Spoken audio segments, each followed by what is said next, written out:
I hope you enjoyed this video where I showed how I'm making fire cider for the first time. If you like the no talking style, please let me know in the comments.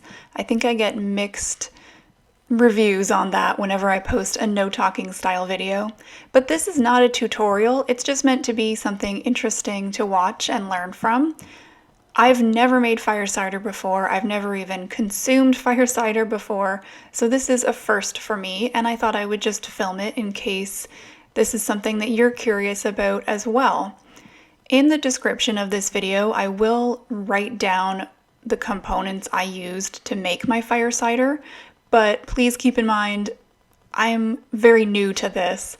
There's a ton of different recipes and ingredients that you can use, so I encourage you to do your own research and find one that works well for you, and that seems like something you would want to use as herbal medicine.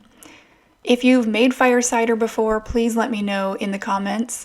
I'd love to learn more about it. Thank you so much for watching this video. I hope that you have a great rest of your day.